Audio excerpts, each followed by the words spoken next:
Hi, this is William Ramsey. I wanted to make a short video about an attempted abduction of a young man in Marham, UK on July 20th, 2016. The young man was a member of the RAF, the Royal Air Force. He was out jogging near the RAF Marham base. And you can see on this map that the Marham base is about 20 miles north of Bury St. Edmonds, where Corrie McKeague would go missing in September. I think it's September 24th, 2016. So this event took place on July 20th, 2016. And you can see it's kind of in the general regional vicinity of Bury St. Edmonds. But one of the interesting aspects of this attempted abduction is that the victim got a very good read on the suspects. So they did have a pretty good police sketch of these suspects, and people in the area saw these two guys speeding away in a what they call a people carrier in the UK, but in the US it's a van. So they both look kind of Middle Eastern. The event, they had a knife and they tried to put him into the van. He was able to kind of get away, but so they definitely were not successful. But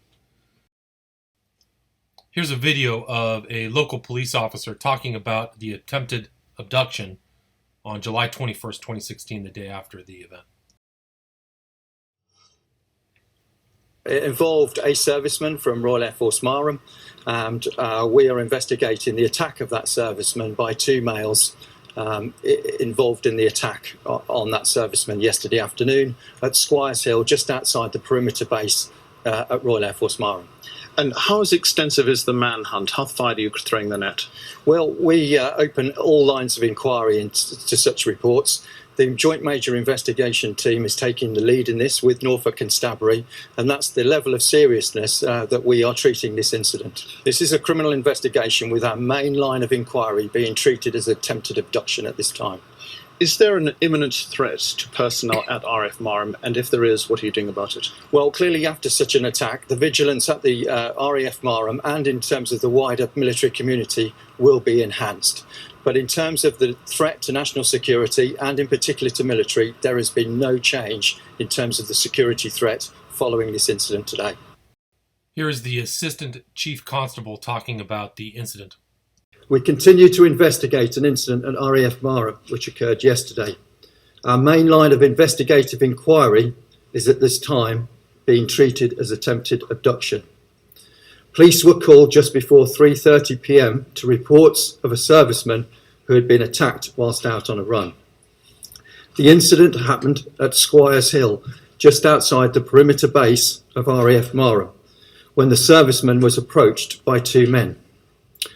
The first suspect allegedly shouted at him and had made an attempt to grab him. The victim successfully fought him off, causing the suspect to fall to the ground. The second male approached the victim but noticed his accomplice on the ground, so went to assist him in their escape. It was at this point the victim ran to obtain help. The second male was armed with a knife. That knife has not been located. The victim himself had been jogging in the area. I stress he was not in uniform and he was uninjured. The suspects fled the scene in a dark-coloured people carrier, and again that has not been located at this time. The motivation of this incident remains unclear. We're unable at this time to discount terrorism, but I stress that other lines of inquiry are equally plausible and are being investigated. The Joint Major Investigation Team, led by Detective Superintendent Paul Durham, is currently carrying out a thorough investigation of the report we received yesterday afternoon. Visible patrols continue in the area.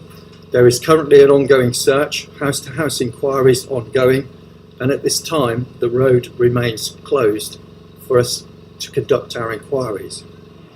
We are supporting the Royal Air Force in their Families Day event today, and we would like to reassure the communities of Marham and the wider communities of West Norfolk that we are doing everything possible to investigate this incident.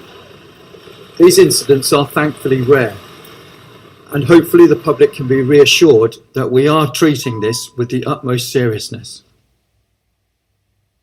On July 23, 2016, the police reported that the pair who tried to kidnap the servicemen may be part of a larger gang, stating that while the victim only witnessed 2 attackers, there may have been more than 2 people in the vehicle, and given the nature of the attack, it is likely they were part of a larger team.